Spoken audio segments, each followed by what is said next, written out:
Welcome to the Typical Sportsman Podcast. I've got Mr. Mike Merrill on, co-owner with his son of Primal Performance Supplements, also co-host of the Primal Pursuit Podcast. Guys, we have a good time talking. We talk about Mike's start in hunting and what that looked like with 13 different brothers and sisters, which can be difficult to find time to get out with dad, understandably. So unfortunately, a lot of times they were used as bird dogs, which is just okay. We have a fun time talking about all that. But we also have a pretty in-depth conversation about why Mike chose to live the life he lives as far as health and being active goes. Having lost his dad at a young age, that probably could have been prevented by some diet and exercise. Mike chose to live life different, to do things different. And just like myself, he found himself on the mountain suffering because of his health and fitness levels. And so both of us decided that something needed to change. Now, we kind of just go into the real reason that we do it. And that's to be the best husbands that we can be, to be the best fathers that we can be, to glorify and honor the one body that we've been given. And success on the mountain is just a plus to that. So guys, it is a really, really fun episode. Also, you get to hear something super special. If you listen to my old platform at all, you've heard about my friend Koda. Koda has been the biggest fan of this show that's ever lived. He is a special needs young man that grew up in my youth group who wanted to start hunting. And so we got him a bow. We got him out shooting. Last year, we were unsuccessful in getting him a deer. However, this past weekend, Koda punched his tag. It is a phenomenal story. One of the first words out of his mouth were, "Do I finally get to come on your podcast now?" Because I'd always joked and said you can come on the podcast when you've killed a deer. So I also plug in the story of Koda sharing the experience that he had in the woods with me, killing his first deer. It is incredible. You're going to want to listen to it. I promise you're going to laugh. Koda is one of the funnest guys on planet Earth. You're going to laugh and have a good time listening to Koda share that story. Guys, this episode is brought to you by my phenomenal friends over at 2O, the best performance in Western gear that I've ever found at an unbeatable price. Their merino is top-notch, world-class. I basically live in it all winter long. I'm wearing one of their base layers, whether it's thrown over a T-shirt, whether it's worn under a vest. Pretty much always wearing one of their base layers. They do merino so well. I have pushed it through stuff, and I have pushed it through scenarios and situations where I just think that it's going to come out shredded and ripped. And it just is strong. It's soft. It holds together well. Merino is a magic fabric. And if you've never experienced it, 2O is a great place to start. Guys, go check them out at 20gear.com. Phenomenal gear at a phenomenal price. I absolutely love the stuff. But let's jump in, talk with Mike, and hear from Koda. For the true sportsman, it's more than a pastime. It's a way of life. Embrace the lifestyle of hunting, fishing, and the thrill of the wild. Live the life. Be typical.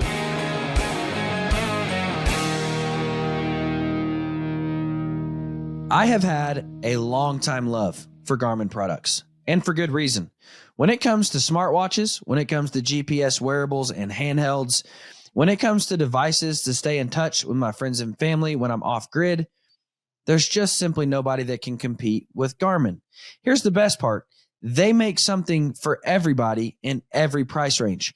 So whether you're looking for something like the Instinct, which is one of my favorite watches of all time, it's incredibly well built. It is priced phenomenally, but it is also just as tough as nails.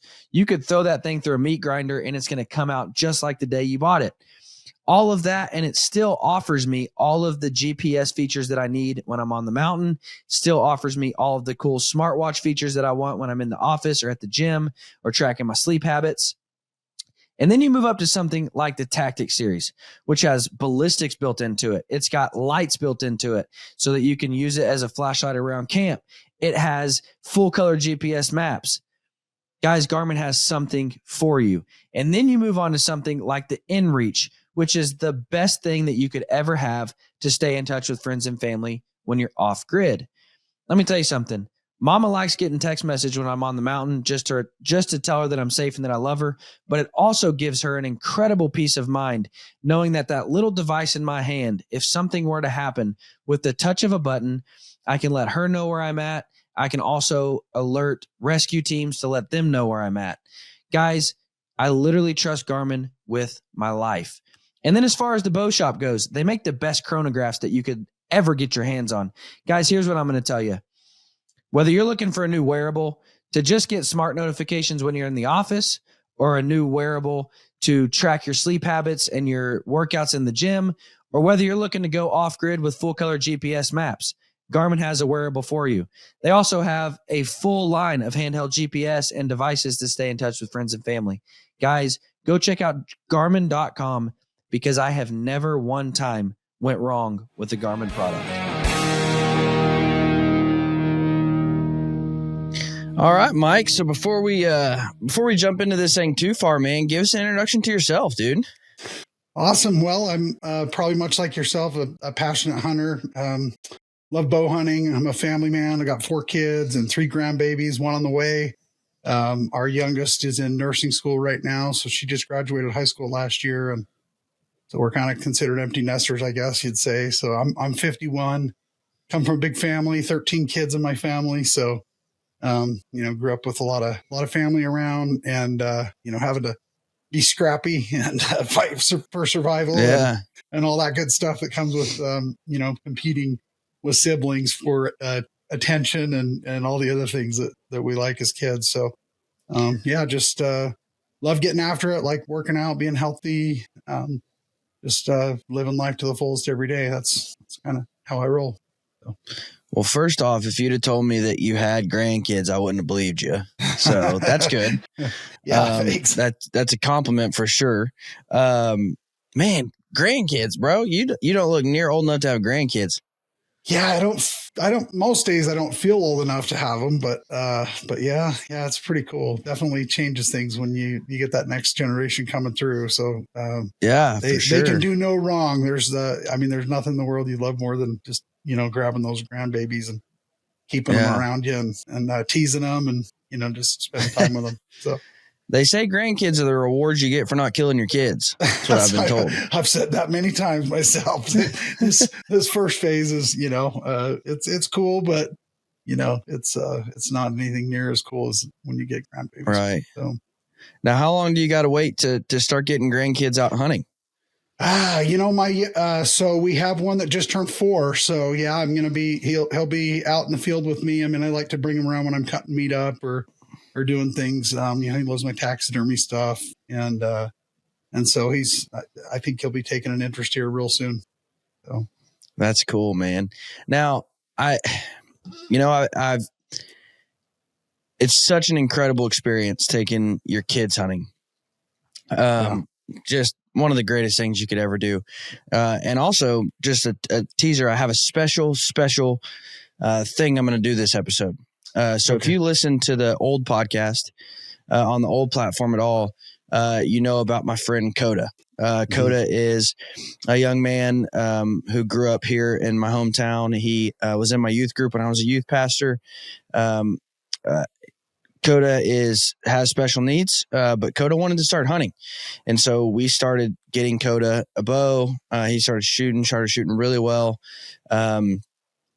Didn't get him a deer last year, had a couple close encounters with a couple really good deer. And then this year, finally, it's my fault. I didn't get to get him out until literally a day before season ended.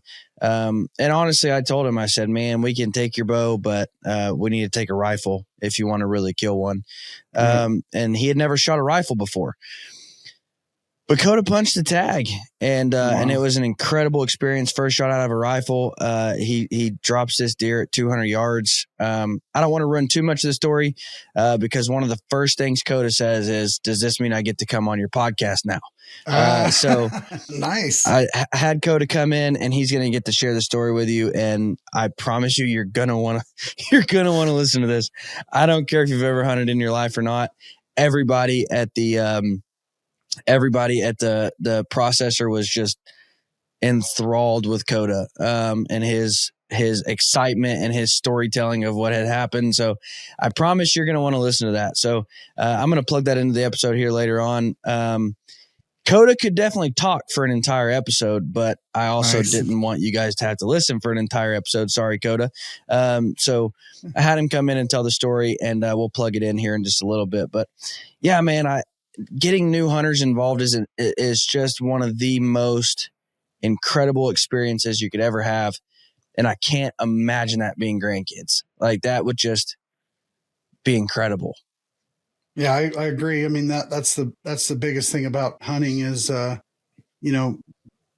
solo hunt a bit too, for sure. And for different reasons, I enjoy that, but the camaraderie and the just the great times and memories that you build when you have people around you that you care about, or young kids that are just so fascinated with everything. It just takes the experience to a whole new level. So I completely agree with you there. It's amazing to share that. And when I've been alone and killed a great buck or a bull elk or, something, you want to look around and share that and talk about it and get excited about it. So when it's a kid, it just makes it, 10X more worth it. So, and it's almost like, I mean, you can tell that story and you're still excited. Don't get me wrong, but it's almost like, man, I wish somebody was there. Like, and that's what, that's part of the reason. Like, I'm passionate about, and I don't know if you've ever hunted Kansas, but Kansas is so different because it's all just a land game, and it's all, you're fighting over land and who can get this land, who needs that land. We're losing land to out-of-state hunters, just paying way more than I can afford. And so it's just, you don't want to tell people your spots. You don't want to take people to your spots. And so it becomes this kind of game of secretive hunting, if you will. Yeah. Yeah. And I've started kind of encouraging people, and I'm setting up with some friends this year.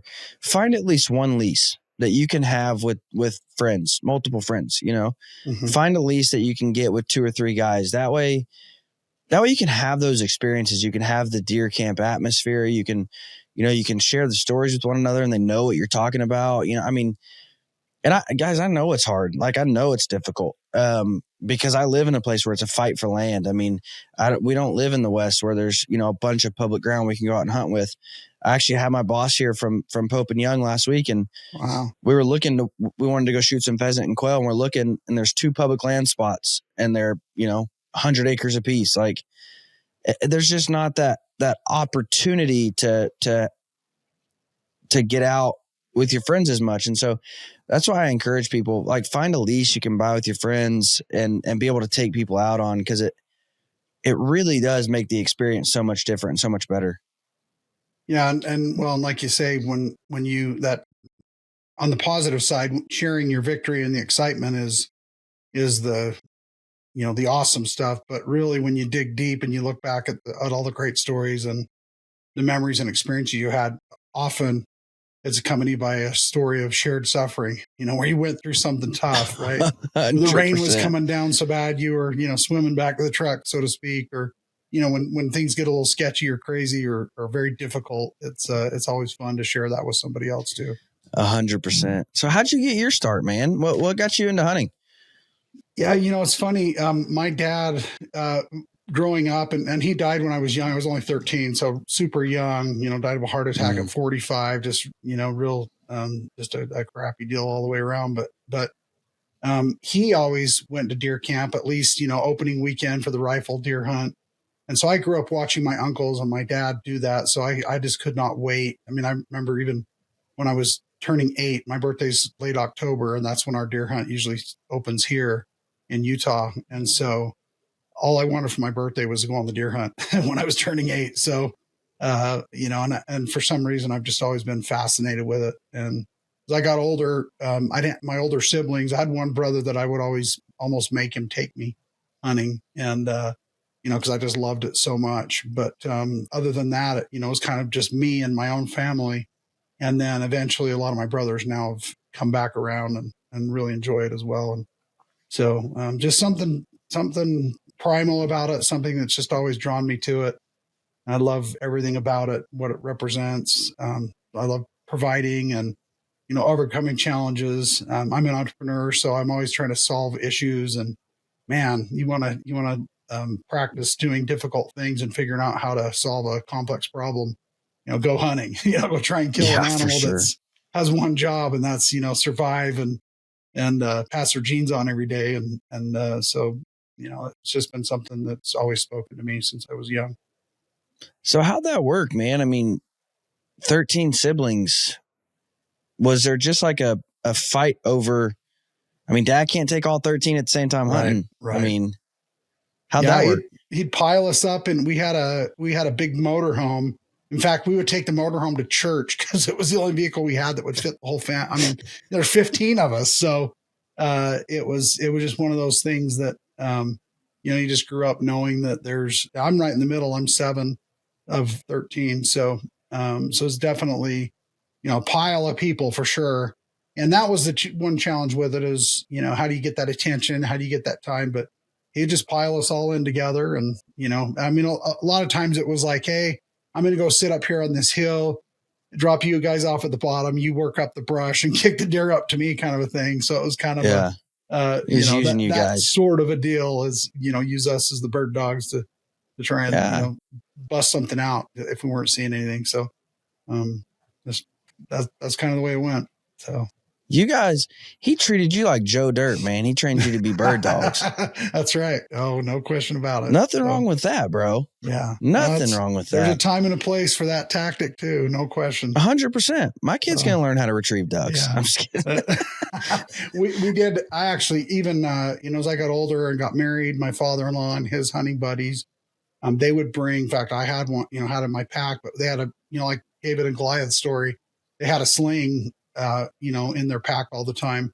And so we would, we're spike elk hunting here in Utah. If you don't draw a limited entry permit, a lot of the units around where we live are spike only for bull elk. So lots of times those spikes would kind of hole up somewhere, in a stand of trees or something. And so we'd be a couple 100 yards up the hill from where that was, and we'd just be slinging rocks into it and, make the spikes come out. Of course, this was when I was into rifle hunting more. So, it's not a great tactic for archery hunting most of the time. Yeah. So. I don't know. That doesn't work well. But that's a whole nother, like, we complain here in the, in the Midwest and the East about the fight for private land.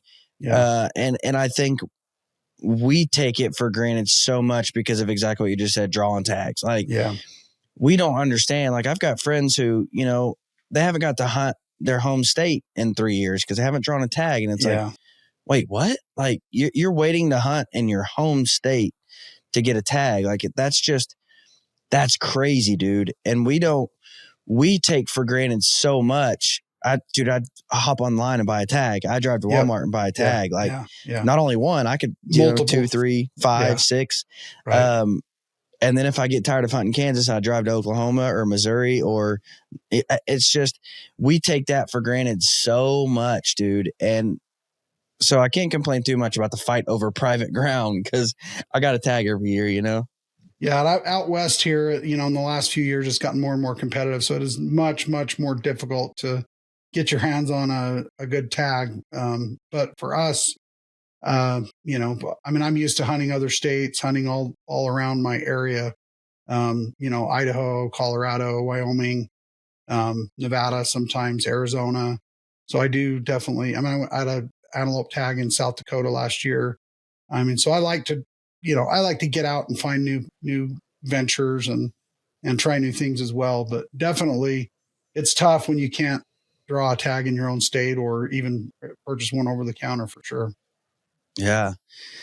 So what started the whole healthy hunter, the lifestyle that you live, man? Yeah. I mean, it's kind of interesting. I've shared this, a few times on different podcasts over the years, but it is ironic because again, my dad dying young, at 45, I was 13 years old and, of a heart attack. He wasn't eating healthy, wasn't taking care of his body, wasn't getting exercise. I mean, he worked really hard. He sold life insurance and, he worked 60, 70, 80 hours a week, usually Saturdays, at least half the day. Sunday was family day. We would go to church every week and worship and things like that. So that was always another critical, important part of my life growing up. But But him dying so young and me not having a dad around and having to lean on uncles and scoutmasters and neighbors and other people around as mentors, just made an impression on me. And then when I was actually just in my early 30s, I had gone up with my father-in-law to this near Mount Timpanogos. It's a tall mountain here in Utah, one of the taller ones in the state. And we were up at a real high elevation, and we spot this buck. It was a big 3-point, just genetically wasn't going to be a 4-point, but pretty good buck. And we're rifle hunting, and so anyway, we hike up there and sneak up, and I lean up against an aspen tree, and make about a 400-yard shot, kind of a long shot, and drop the buck. And I thought, man, did he get up and move? Did he just drop down somewhere I can't see him? Did he take off? I couldn't see him to get another shot. And so I was in a hurry to get up to him. And like I said, he was 400 yards away, and it was it was almost straight up. It was very, very steep terrain. So obviously the adrenaline, and I'm excited. I just hit this buck. I know I got him, but I need to hurry up there in case I need to get another shot off on him. So I'm running up as fast as I can. I've got my pack on, I've got my gun, and, hoofing it up there. And, it took me probably 8 or 10 minutes, but again, real crazy terrain. And it was just nonstop, pounding to get up to him. Well, once I get up there, the buck was right there. I mean, he dropped and, died instantly. So that was awesome. But as soon as I see him and realize, okay, I'm good, it hit me. And all of a sudden I was exhausted, and I'm a little dizzy and lightheaded. And I, just can't get enough oxygen. I'm just breathing like crazy. And I was overweight and out of shape. Doing at the time, I used to do construction, but then I helped start a software company for construction. So I wasn't used to the desk job thing, or, doing demos and being in sales where I didn't get that physical exertion like when I was building houses. And so I just wasn't in great shape. So here I am. I've got this great buck. He's right here. I'm ready to start skinning him out and, getting him ready to pack off the mountain. And I can barely breathe, So I had to sit down and take like a 10-minute break. And I just sat there on this log, and I'm looking at this buck, and I'm sitting here thinking, man, I'm completely worthless right now. I can't do anything because I'm just so exhausted. And so I just, I literally, put my head down in my hands, and I'm just almost, hit myself on the forehead. Like, man, this is so stupid that I'm in this great moment, and here I am being successful on this hunt. And I can't enjoy this moment because I feel just like garbage.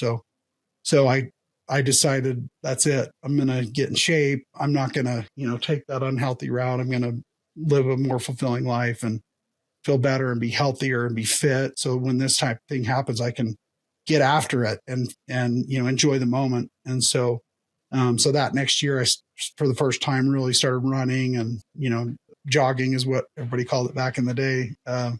So I, made a goal and started this fitness journey. And, that was, over 10 years ago now, and still going strong and feeling great. So that's cool, man. I kind of have a similar story. I grew up playing sports my whole life, and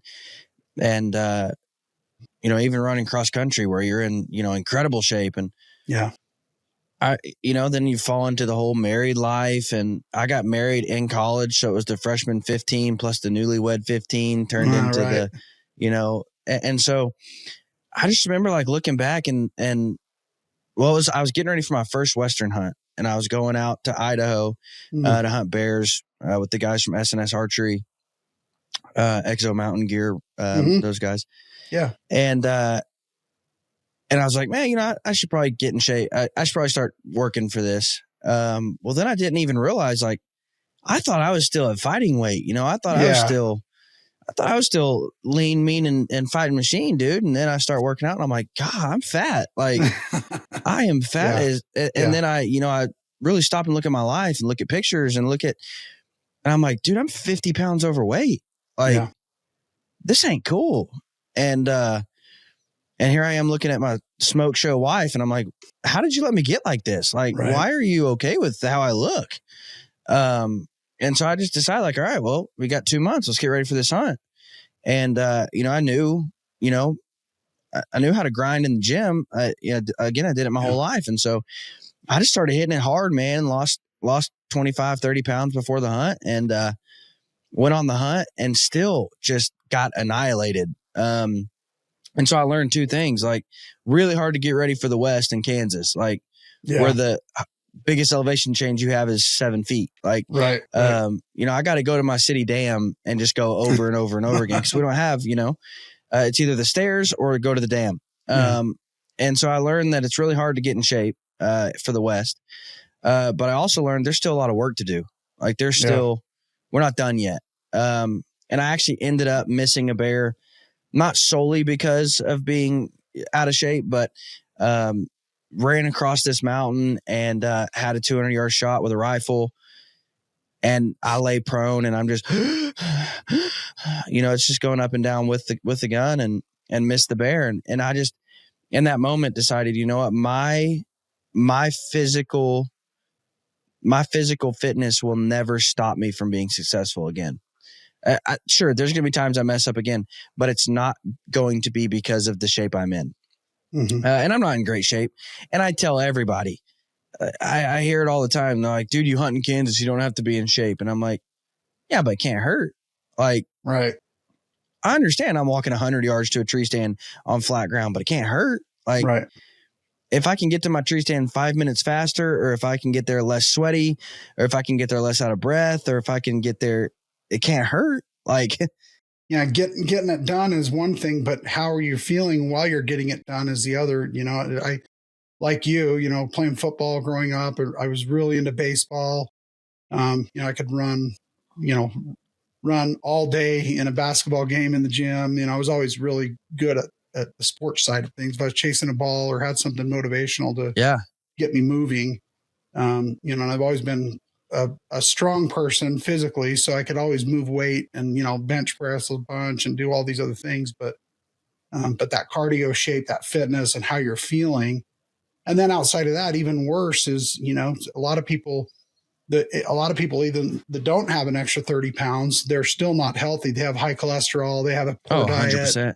They don't have that just cardio, fitness, and endurance. Yeah. So that's really what, for me, I started literally from zero and went to, in fact, it's a little bit more of the backstory. And in fact, later today, my son and I, we have the Primal Pursuits podcast, and we've got my cousin on, the Iron Cowboy. And he's a world famous triathlete, has world records.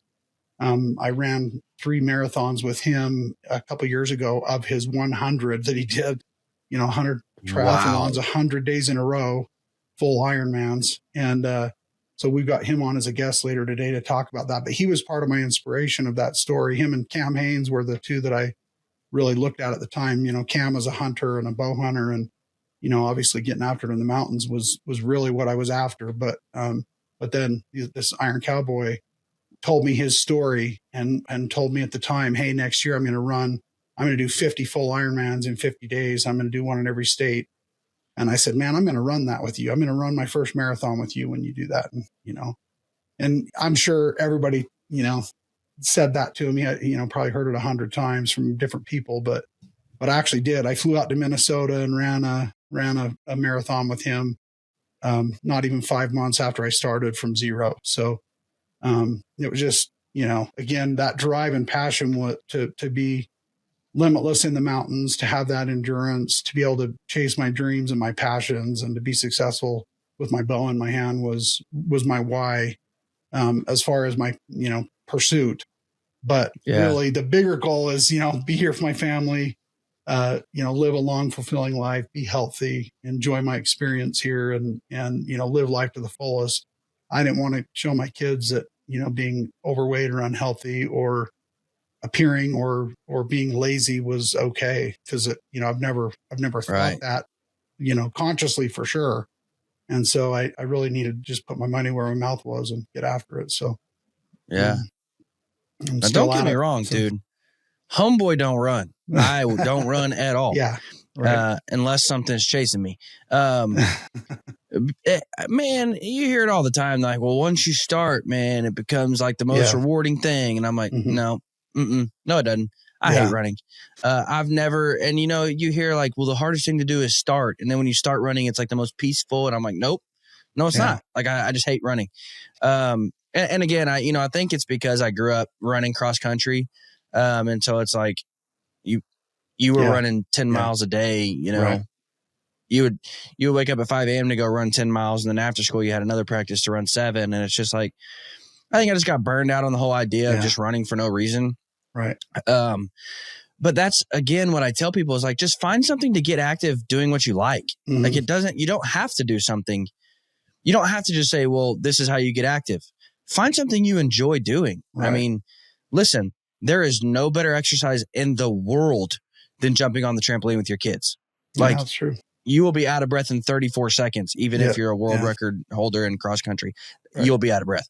But it's so much fun. And you're with your kids. You're spending time with your kids. Like, it's just, find something active that you enjoy doing. It doesn't have to be miserable for you. It doesn't have to be. I love walking. I will walk all day long for hours. And so that's what I do. That's really the only cardio I do is walking.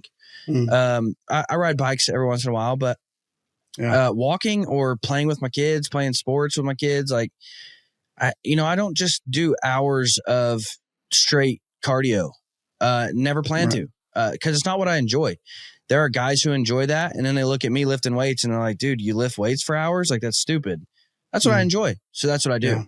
So just find something active that you can enjoy doing. And it doesn't have to be boring. It doesn't have to be miserable. It doesn't have to be. Me and my wife, we've tried to work out like 100 times together, but she wants to ride her Peloton for 45 minutes to 3 hours. And I want to lift weights. Like, there's not much of a and we just can't. So we don't, but I want her to enjoy what she's doing, and she wants me to enjoy what I'm doing. So just find something you enjoy doing and get active, man, because I think what you said is right. It really, at the end of the day, it's not even about hunting. It's not even about killing more animals. Right. It's about being the best husband I can be. It's about being the best father I can be. It's about being there for my kids, and not just here and now, but I mean, long-term, being here for my kids. That's what it's really about, man. Yeah. And there are ways to, and I was like you too. I mean, seriously, I was a very, very against running. I ran track in. Don't try to talk me into it. It ain't gonna happen. I'm not. I'm just going to give some little helpful hints to others who are in the same boat that I was in and that you're in. Eat the meat and spit the bones. But no, what I did for me, I started out road running. Yeah, but my why was, I got to train for this marathon. I'm gonna get in shape. But really, it was about elk hunting. I wanted to kill a bull and pack it out on my own, and within a couple of years, I was able to do that, and have just an epic story of hunting success that I was able to do because of this journey I was on. But what I started doing is trail running, and then even to make it more exciting, I'd have my bow and my target in my truck. So I'd park it at the base of the mountain, then I'd go for a trail run. And I even put trail cameras on my running path. I live in a great place where there's a lot of game around. And so I made it fun where, once a week I'd check the game cameras while I was up running as I'm going. I'd just swap the SD cards out and keep going. And I get down off the mountain and I'm huffing and puffing, pull the target out, and then I'm shooting my bow while I'm, winded. And, more of a hunting condition type situation. So I would literally, I'd get that lift run and that shoot in all in one thing in a couple hours. And I got I was in nature where I loved. I was out in my element. I'm checking trail cameras. I'm shooting my bow. So then running became a reward for me, where now I get to shoot my bow because I earned it with this run. And then at home, I got thinking, I was mowing the lawn every week, and I'm thinking, I always loved mowing the lawn as a kid, but as a busy dad and, trying to provide for my family, it just seemed like, oh man, you're mowing on Saturday. And it's like, on Saturday, I don't want to be doing that. I want to be up scouting or in the mountains or camping or doing something fun. And so what I did is I started putting a weighted pack on when I would mow my lawn. And I got to where and I did this for several years in a row where I would start out about 65 pounds in the spring, and I would add 5 to 10 pounds every week when I'd mow the lawn. And by the time it was almost hunting season, I'm literally mowing my lawn with a 150 pound pack on and not using the motor, pushing it. And, I'm on a half acre here, had a lot of grass. And when I would track it on my Garmin watch, I would be about 2.25 to 2.75 miles by the time I'm done mowing and weed whacking my lawn. And so to get that kind of cardio with 150 pounds on your pack was just amazing. And so I actually got used to looking forward to mowing the lawn even. So I think you can gamify things that on their own really are, monotonous or boring, or maybe even just hate them. For sure. And turn it into something else where, well, I'm running, but that's just the mechanism that I'm getting this workout in. So instead of lifting weights today, I'm just going to mow the lawn, but I'm going to do it with a pack.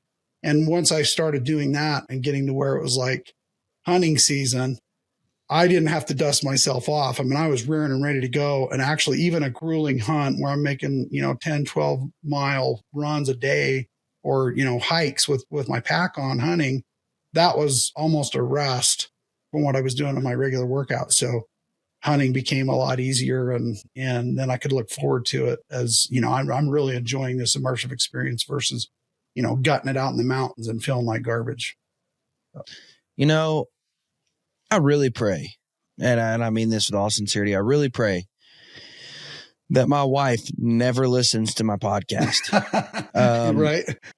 Because the amount of times that she has said, well, like, why don't you make your workout mowing today? Because it needs to get done. Right. And I'm like, no, I'm all right. Now you've just given her ammo. There you go. So dang it. Yeah. She's going to use this against me. She's going to say, Mike said he does it. That's right. No, I probably had, I'm not, no lie, not exaggerating. Probably more than 100 people have messaged me back or sent me pictures with a pack on mowing their lawn. And they're like, dude, this is a game changer. And yeah, that's cool, man. And then you see people out, rucking on a hill or walking out with it. I've done that too, gone on a walk around my neighborhood with my pack on. But it's like, man, when you're actually getting work done and something has to be done anyway, and you're making it fun, my wife's like, we could just pay one of the neighbor kids. I'm like, nah, I'm not letting him steal my workout. Yeah. It's like, now cool, I want to do it. And, you could do that with anything. I mean, again, it doesn't have, I listen to podcasts, even when that first marathon I did, I downloaded like 10 hours of music and had all these playlists, and I ended up enjoying talking to the other people running so much and just enjoying the experience that I didn't even listen to one song on the whole marathon. So, you can make it about the other things, and it takes the focus away from that thing that you maybe despise or really aren't very excited to do. Yeah, for sure, dude. Let me share a little bit about why I am so passionate about Mountain Ops. Yeah, they make incredible supplements to help me in my everyday life, on the mountain, in the gym. Great supplements. However, they also support my rights as a hunter. They're also Christian owned, which is something that I value a ton. And then third, through Operation Conquer Hunger, for every order that's placed on mountainops.com, they're providing a healthy meal to a family in need. Guys, if you use supplements at all, I would highly encourage you to look at not only the supplements that a company is pushing out, but also what that company represents. So guys, go check out mountainops.com, because it's a company that I can not only support because they make great products, but because they support the same things that I support. They support me as a hunter as well. So guys, go to mountainops.com, use code TYPICAL. That's going to save you a lot on your order, and you're still going to provide a meal for somebody who's in need of a healthy meal. Mountainops.com, discount code TYPICAL. Go check them out today. My favorite product by far is Ignite. I use it every single day. Before I podcast, before I sit down to work, before I go to the gym, I use it all the time. I use it on the mountain religiously. Ignite is my favorite product by far. However, they have a full line of supplements to help you conquer the mountain, conquer the day, conquer work, whatever you're looking to do. They've got something for you. MountainOps.com, discount code typical. What's your daily, not daily, what's your metric of how am I doing? Physically? Because I also, in the same breath, I tell people you're right. I don't have to be in incredible shape. I'm walking to a tree stand, across a flat wheat field. I also don't take it. I don't want to say take it too serious. But I don't count calories. I don't, if I miss a day of workout, it's not oh crap, now I can't so what's your daily kind of standard of how am I doing, Yeah. Well, the one thing, and I think actually most people on planet Earth, not just people that are into fitness or not, but most people do not get enough protein every day. And so it's not just the muscles, but your entire body is made up of protein. So when you're healing, just your health, your collagen, all the different things, your brain function, you need protein. And so one thing I make sure is I get enough protein every day. And I drink protein drinks. I have my son and I run a supplement company. So we have great protein that I have an unlimited supply of. So there's no shortage of that. So I make sure I get enough supplementation and protein, right? I'm taking those things that creatine and things that are going to help me physically. So I check that off just by default. That's my habit. I do meal preps also a lot. And so most of the time for lunch, I'm eating something that I cut up game meat that I had, or I'll do chicken or fish or different things to mix it up sometimes. But I'll literally meal prep a month at a time. And if you go back on my Instagram feed, you'll see sometimes I share posts of it. I don't post all the times that I do it, but I do meal prep to take control of that. So I do have stuff I'm taking every day, vitamin wise. I'm making sure I get enough protein. I'm making sure that for breakfast and lunch every day, those meals are healthy and good. And then whatever my wife ends up making for dinner, we're healthy. So she makes, good things. Once in a while, we'll go out and get a burger. I love In-N-Out or, other things too. But so I don't totally abstain from everything, even fast food at times. But generally speaking, the rule is that I'm going to eat well. I'm going to, multiple times a week, I'm going to go for a run. I'm going to we have a home gym here. I have a cold tub. I have a hot tub. I have a sauna. And so I'll routinely go through that cycle, cold tub before I work out.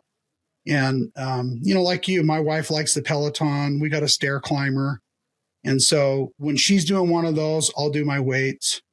And then when she gets done with that, our gym at home isn't huge. We'll just switch. So I'll do one of those machines if I'm not out on a trail run. I'm doing it at home while she's lifting weights, and then she'll lift weights while I'm doing the machine. So that's one way we make that work. And that is always kind of fun to do. But I just the regular check-in is that I know for sure if I do these certain things on a regular basis consistently, I'm going to be good. I mean, the scale, it varies, a little bit. Once in a while, I like to do some kind of a challenge. I'll do elk shape challenge. Always does the December Chub challenge. Dan Staten, he's a great dude, and he'll have things to kind of get you motivated. I did 75 hard a couple of years ago. That was actually amazing because, like you, I had never counted calories. I had never counted carbs. I had never counted my protein, and I completed 75 hard perfectly. I didn't miss anything. I didn't mess up, and this is crazy. I lost 50 pounds in 90 days doing 75 hard. And I had 30 to lose for sure. And then I probably did trade some muscle for being a little bit leaner. So it's not really, that wasn't my fighting weight, so to speak. I mean, I could have lost 30. I had probably 30 extra pounds to give for sure that I didn't need. And so, I think generally, the key is just consistency and doing certain things that no matter what, I am doing these things. And then at the end of the day, the check for me, honestly, I mean, it's not it's not the time on my watch. It's not how many reps I get. It's not this. I'm not so worried about all that. It's how do I feel? And then, when the grandkids want to roll on the floor and scrap and play tag, I'm always available to do that. And I'm never saying, grandpa's tired, or, they call me Poppy. Poppy's tired. I don't ever want to say those words. My dad used to say that, I'm tired, sorry, son, done playing catch, I'm tired. And so I don't want to be tired husband. I don't want to be tired grandpa. I don't want to be tired dad. That's good, man. And so that's the check that, I'm really, if I'm doing all that, when it comes to hunting season, I'm going to do great. That's good, man. And that's what, I think that's so true. Again, I love to hunt. I love to be successful in the mountains. When I go out west, I want to perform as well as I can, but that's all secondary. Like my main goal is to just be a good husband and a good father. I want to be the kid that my son excels in baseball because he got to practice with dad. I want to be the kid that, my son is laying kids out on the football field because dad was out practicing with him for hours. Like, that's what I want to be for my kids. And not just athletics, but, I only have one body, man. Yeah. God only gave me one body.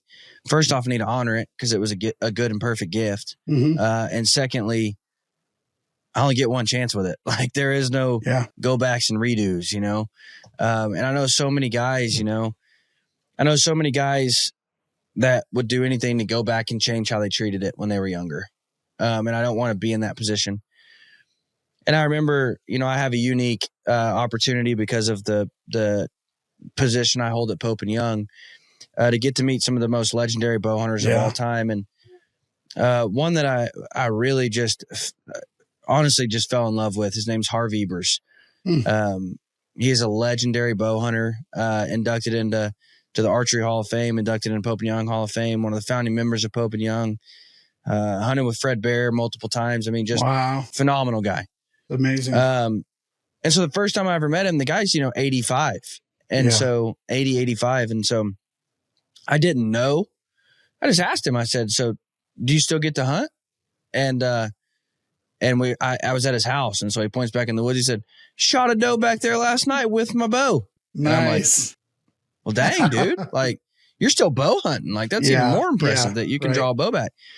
And so just through conversations, I asked him, I said, so Harv, what do you equate being able to hunt, well into your 80s? What do you equate that to? And he said, I still resistance train every day.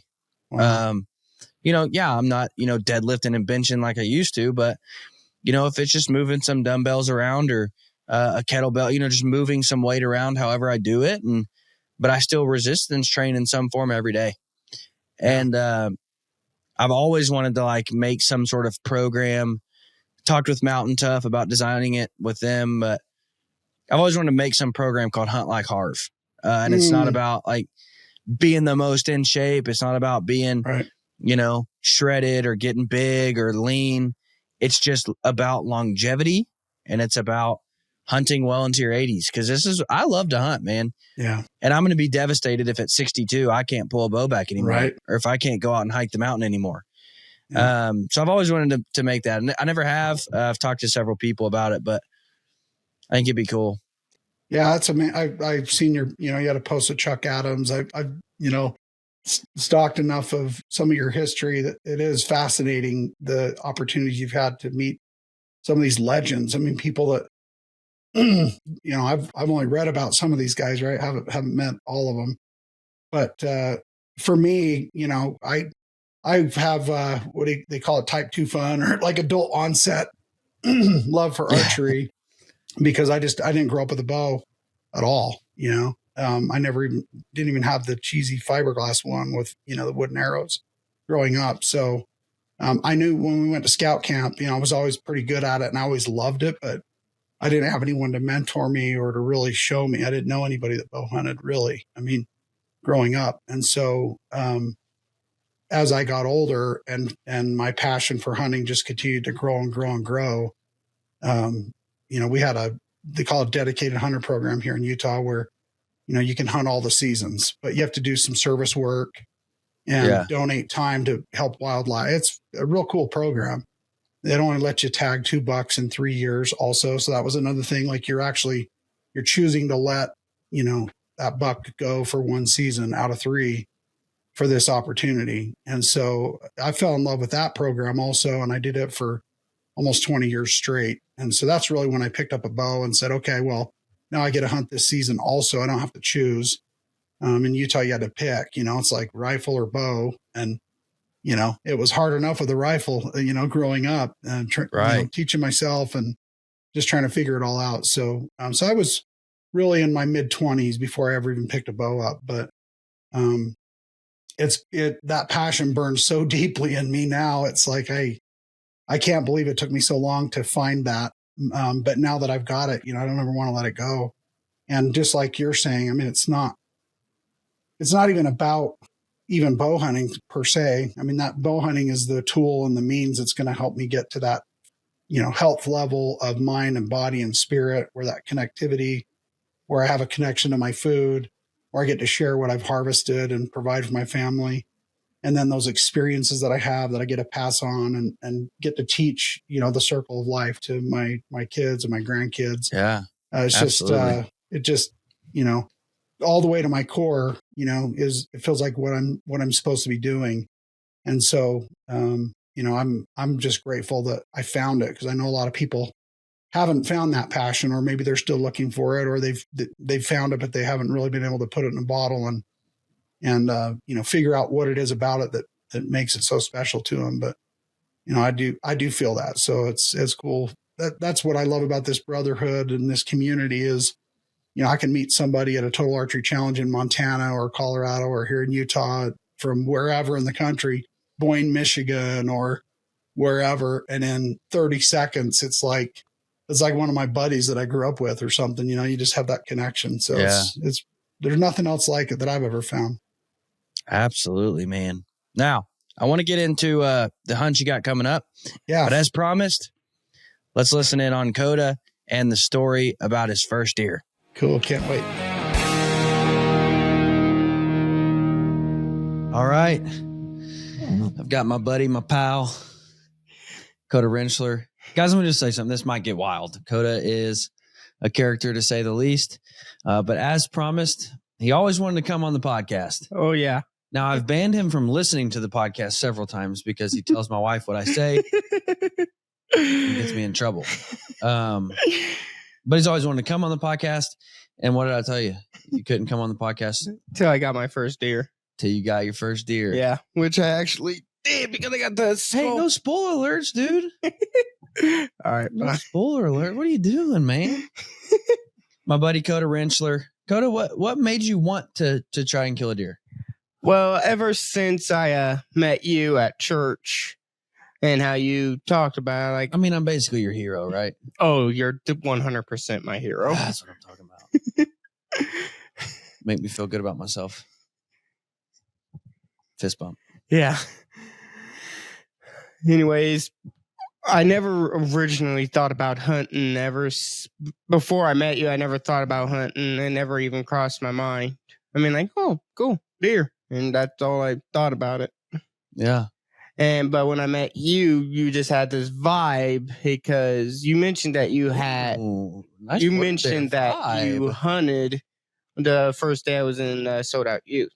Nice. And and I could feel that vibe. It was a strong vibe. I've got a strong aura about myself, huh? Yes, you do. Very cool. And actually, after that day was over, I would talk to you about hunting. Yep. And I was listening, and then I never knew you had a podcast. So one day, what was it again? Where those kids requested to hear your podcast because it makes them fall asleep. Church camp. That's it. Yeah, the first time I ever so boring that they had to listen to it to go to sleep. Not to me. I was like, You listen to every word, huh? Oh yeah, I was into it. And after that, I asked you what the name of this podcast was. And the second I was able to get home, first thing I did, put it on the podcast, and I've been listening to it since. Now, Fast forward, last Christmas, we got you a crossbow. Well, we got you the bear compound first. Oh, yeah. We got me the compound. So we got you a bear legit. Got you shooting it really good. Mm-hmm. I said you shoot like Legolas, but you look like Gollum. Smeagol over here. Shooting it really well. Yes. And so last year and if you listen, I told some stories about you. Mm-hmm. We went out hunting and took your bow, and we had a nice deer coming in. Oh, big, giggling. nice buck. It was an 8-pointer at least. Yeah, and you were giggling the whole time, so it ran away. But that's because you poked me in my sensitive area. Okay. Can't be saying that. Well, let me just hold on. You can't say I was poking you in your sensitive area. That sounds bad. And here, you was trying to get me to move over. I was ducked below the blind, so the deer didn't see me. And I was trying to push you into position, and then you start giggling. Yeah, because it tickled. And so the deer took off running. So that was our hunting experiences last year. Yeah. Blew it.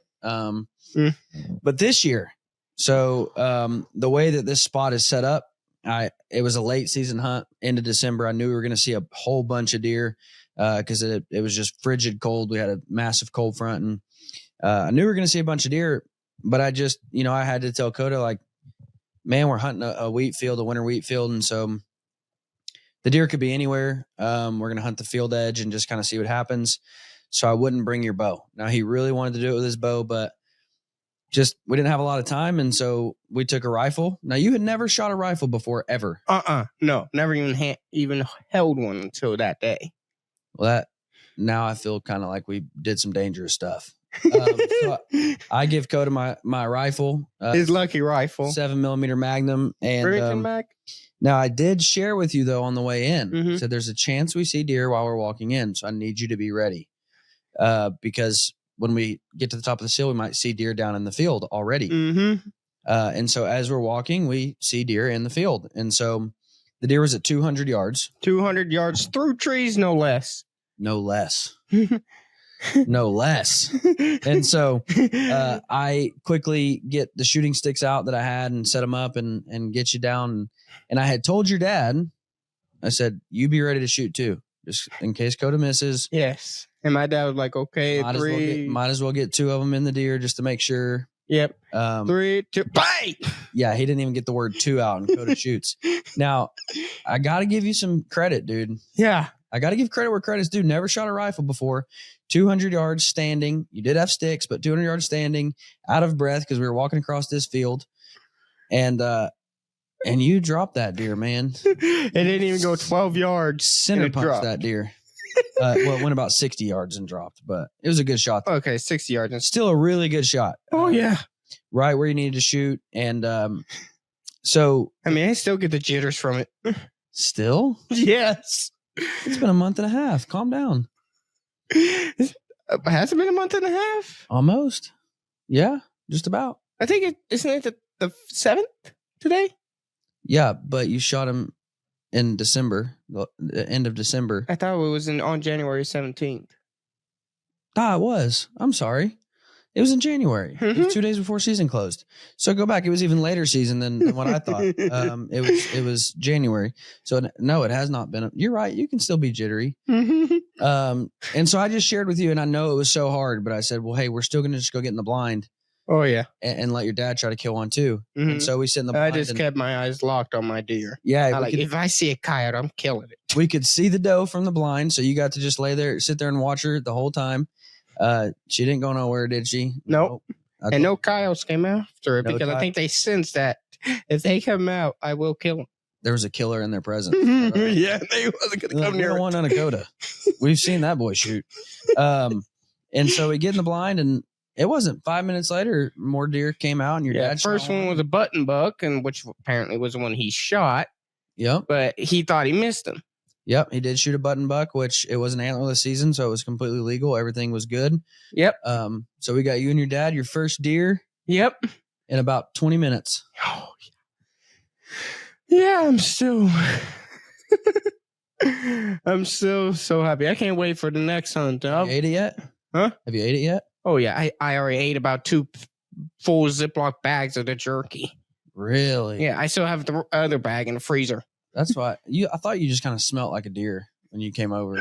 Now I know why, because that's all you've been eating is deer. And apparently, Has your mom made anything good out of it yet? so you know shepherd's pie? Instead of shepherd's pie, it's hunter's pie. Oh, nice. Oh my. Makes me drool just thinking about it. I bet. Yes, and we also just I got to try some of the summer sausage. Chills go up your spine the second you bite into it. It just melts in your mouth. I mean, melts. And then we had backstraps. Nice. One from my 2-pack, 1 pack from my dad's deer, and 1 pack from mine. Very cool. And if you know me, I like to fight with my meat. It was that tough. You like to fight with your meat? Yeah. I mean, like, you're a weird cat. Yep. That's actually why But I'm not going to question you because I've seen what you do to deer. So yep. I'm not here to question you. Let's wait until you see me what I do to a bear. Oh, I don't know about that. I wanted this. I'm going to use you as bear bait though to kill my bear. No. That's what I'm gonna... Nah.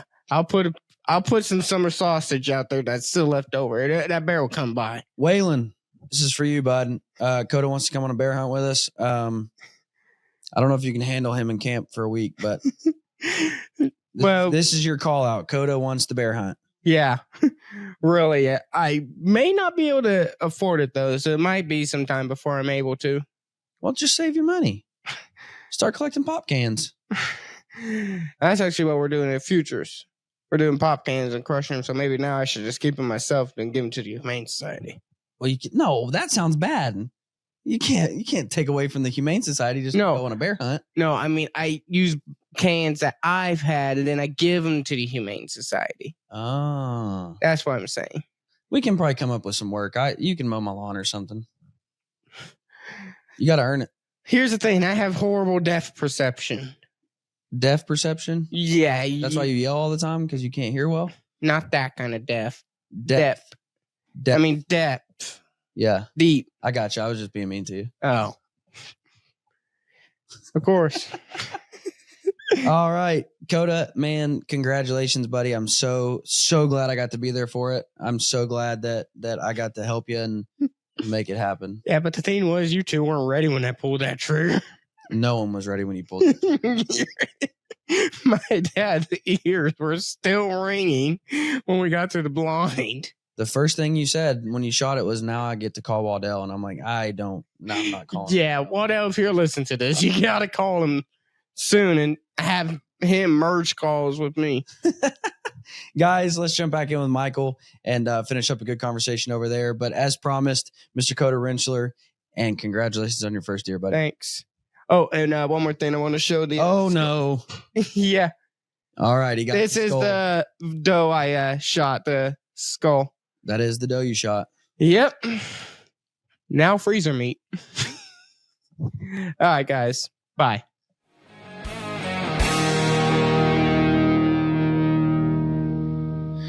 All right, man. So what do you got? What do you got coming up, dude? What you got? Any cool tags this year? You got any good hunts planned out? I do. I already have a few in the works.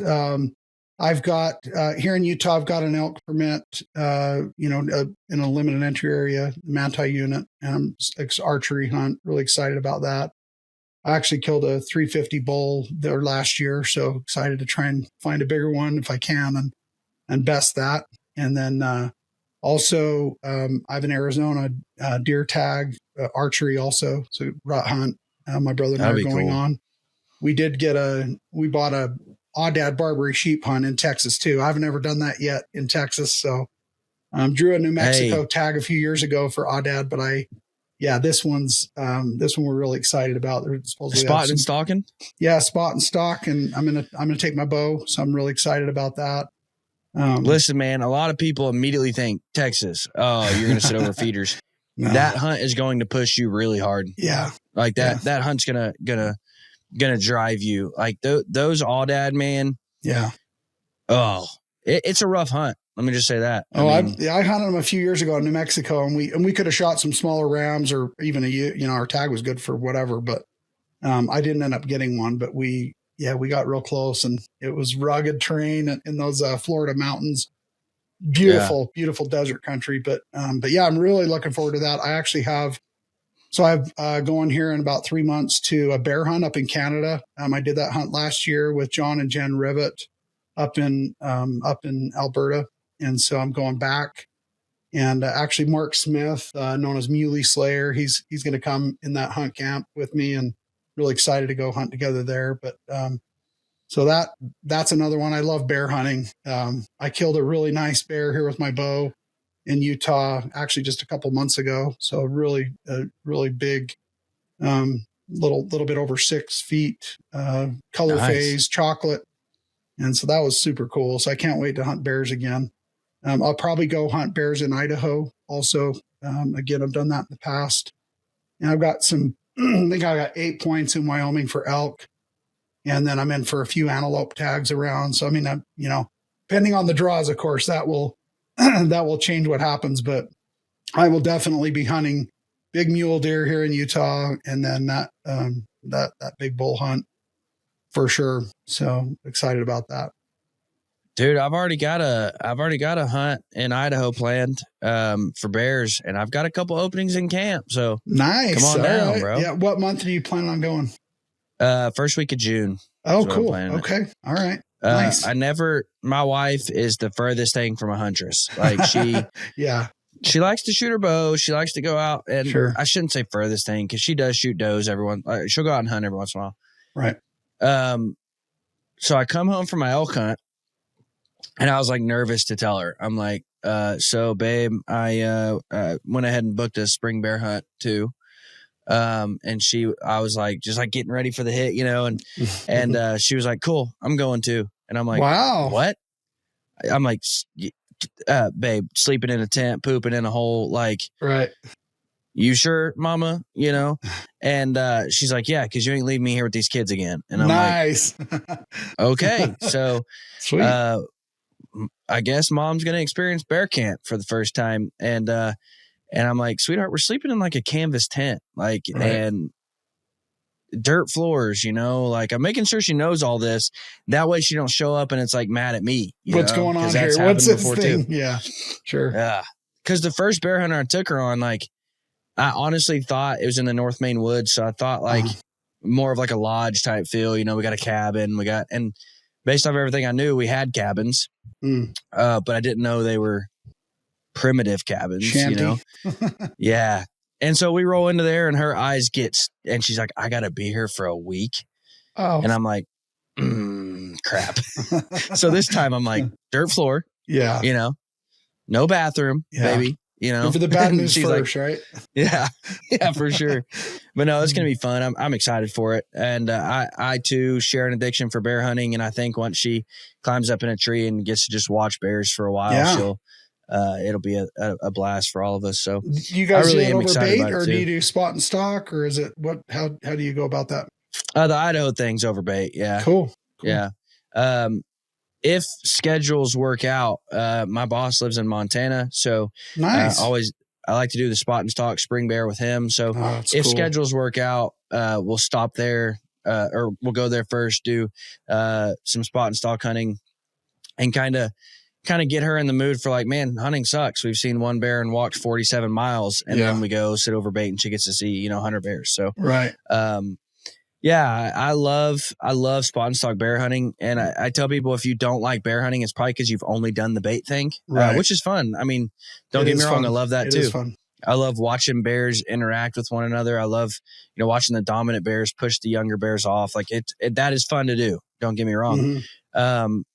But if that's all you've ever done, you're missing a large part of the joy of bear hunting. So hunting with dogs is really, I've loved that too. That's another fun thing to do. So some states I've never it's got not to do legal, it yet, but man. I've got a nephew that does it, and he runs dogs, and he helped me I've killed 2 bears here in Utah, and he's helped me out too. But yeah, the Rivets camp is over bait. I've done spot and stock, and then I love doing it with dogs too. It's fun watching the dogs work, and you earn your bear when you do that most of the time. So yeah. Oh, you absolutely do. That was my first See, I think, and that's part of why I think I'm so enthralled with spring bears, because that was my first Western experience, was a spring bear hunt. And again, I left there having seen one bear the entire time, and I whiffed a shot, and so it's funny because every Western hunt, in the moment, you're like, this sucks. This is stupid. I hate this.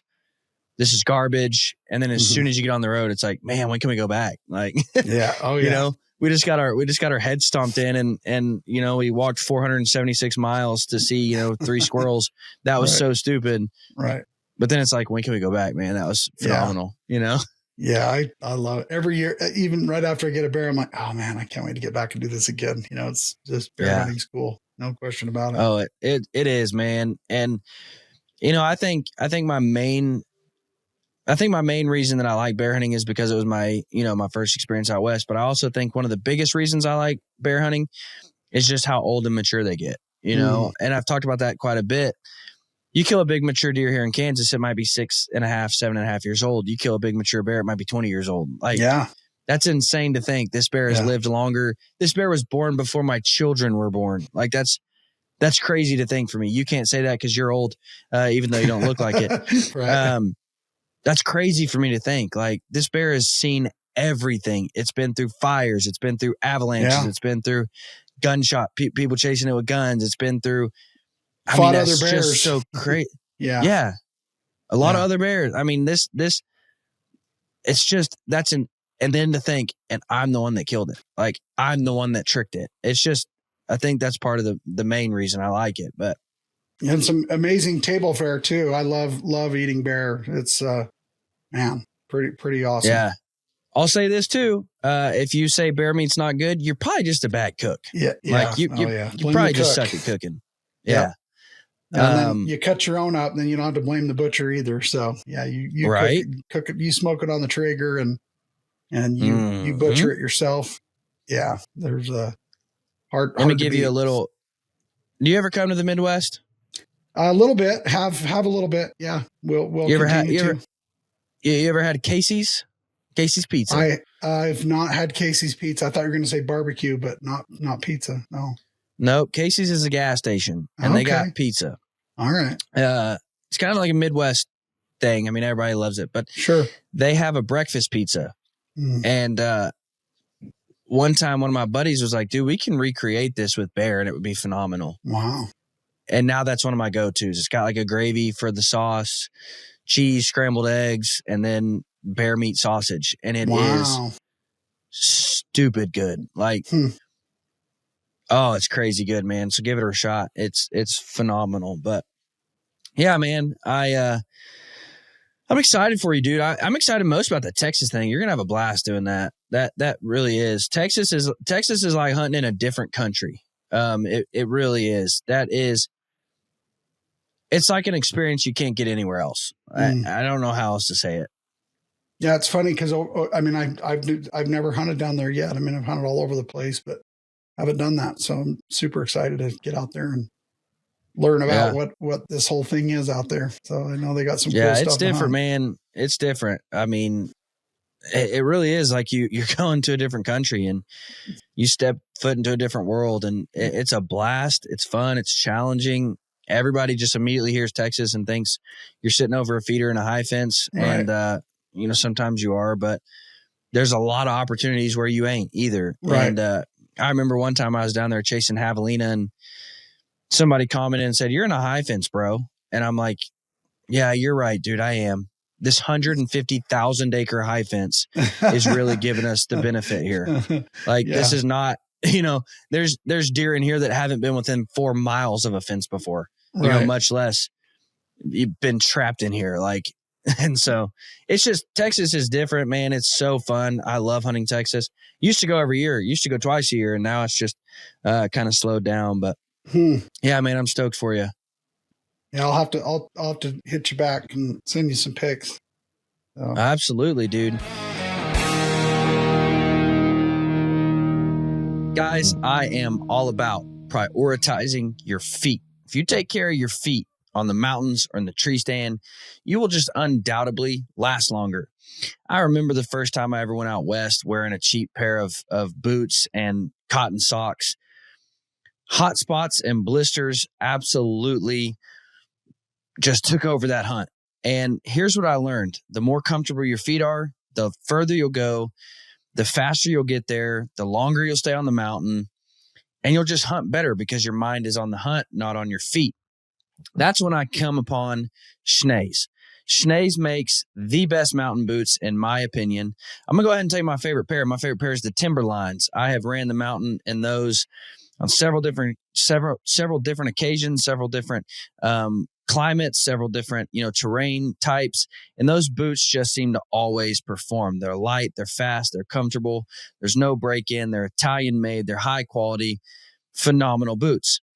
However, I'm also here in the Midwest, do a lot of Midwest hunting, a lot of tree stand hunting, and I'm a big fan of rubber boots for that. Here's why. Leather holds scent. So I'm a big fan that I don't want any leather on my feet when I'm whitetail hunting, walking in and out of my tree stands. So I've always been a leather boot guy. A couple years ago, Schnee's introduced the Highwoods. They now have it in a 0-gram insulation and a 400-gram insulation. It's a phenomenal rubber boot. Again, I have pushed those boots really hard. I've actually used them on quite a few snowy pheasant hunts, walked a lot of miles in them. They're super, super comfortable, super warm, super tough. Guys, prioritize your feet. Take care of your feet. If you're sitting in a tree stand, make sure your feet are going to be warm. If you're on the mountain, make sure you've got a good pair of merino socks and a good pair of boots so you can stay on the mountain longer, hunt harder, be more successful. Guys, go to schnees.com. That's SCHNEES.com for the best boots money can buy. Well, guys, thank you so much for listening. I hope that, I hope through all this, I hope you didn't hear, just to get active and be fit, but I hope you hear the why behind it. Because this life is important that we get to live, and your life is valuable. Your life has meaning. You're not an accident. So let's take care of the life we've been given. Let's take care of the body we've been given. And the added benefit in the mountains, that's just an added benefit. That's not why we do it. So guys, thank you so much for listening, but I really hope that you'll take that to heart. You guys have a fantastic week.